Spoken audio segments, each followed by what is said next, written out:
It's another end of year special and also the long awaited season 5 finale. A lot of things have happened this year, not going to get into it because it's not the place to do. Instead, it's a time to celebrate what has happened at the theatre. To that end, it's time to reflect on the flicks that have made headway at the theatres and, in case, one from YouTube.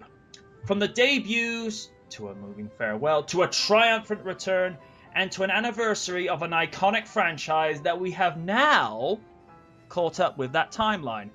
And where we're going, we don't need roads. Kudos if you get the reference.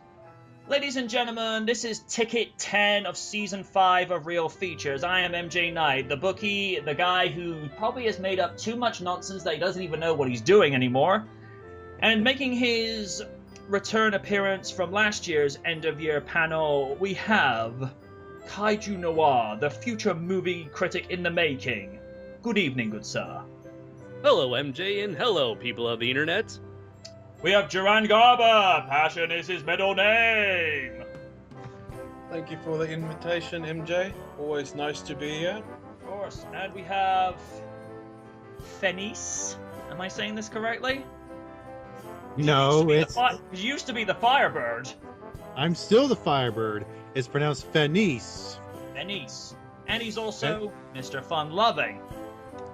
Howdy, everyone. I'm that crazy guy who likes to do voices, by the way. No, I'm the crazy one. Get it right.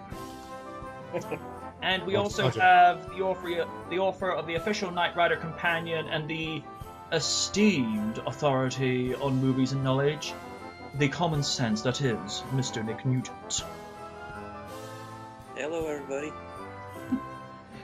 Okay, we're going to start off with a movie that had been hyped for quite some time with that little 30-second trailer, probably about just a little bit before this time last year.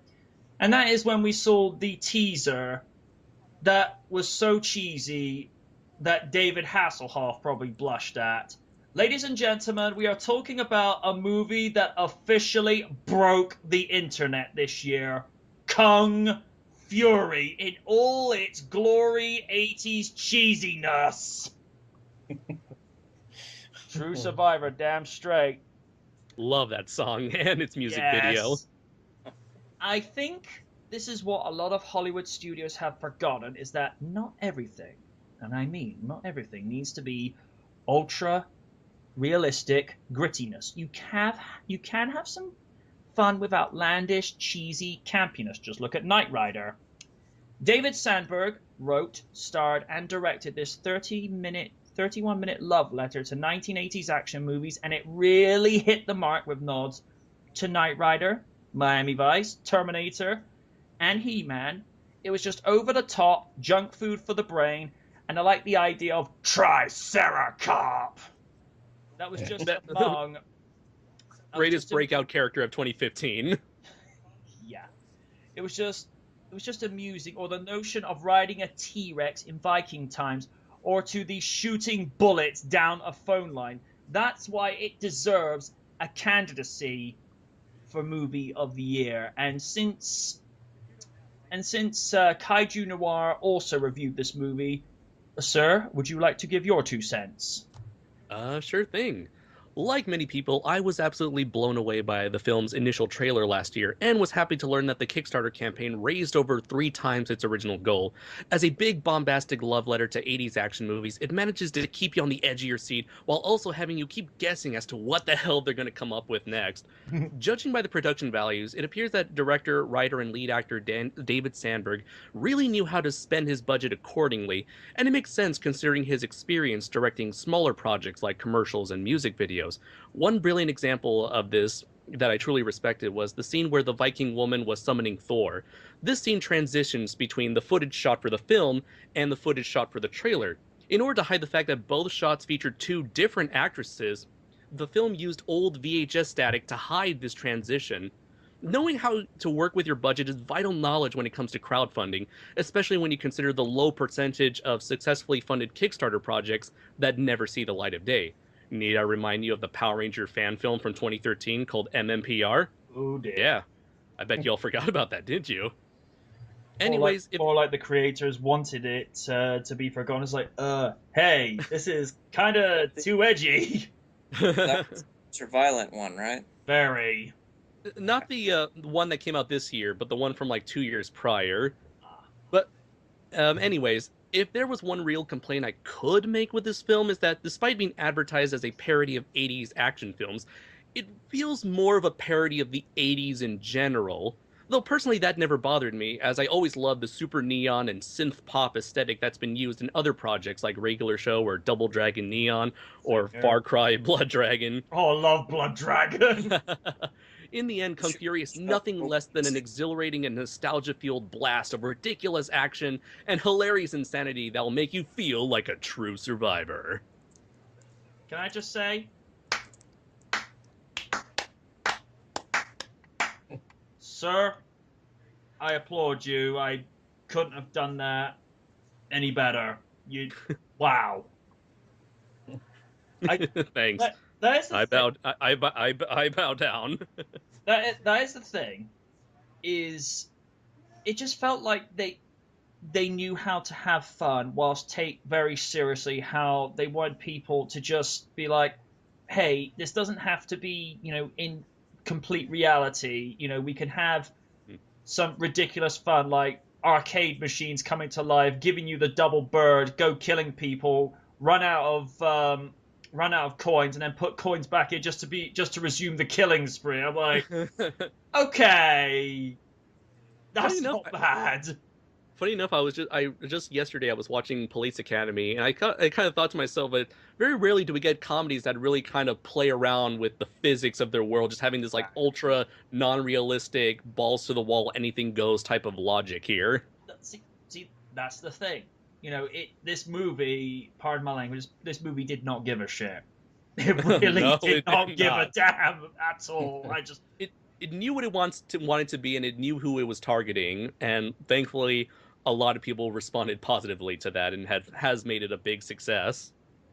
The little thing that Hasselhoff said in one video, somebody had offered him to sing True Survivor, which I don't think anybody could have done it as decent as he did. He saw 10 seconds of the trailer and he said, I'm in. And I'm like, yeah, that just...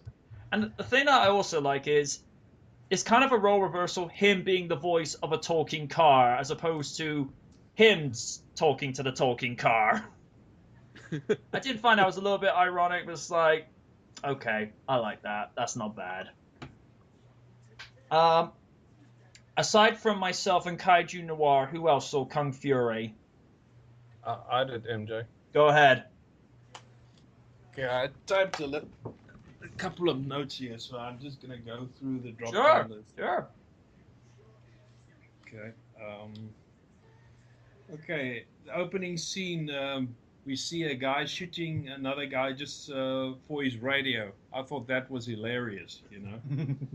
As you mentioned, the robot machine using coins. I thought it was funny just to put a coin in, just to give him the middle finger, the zap. And Kung Fury shooting his car open just to open the door. I know.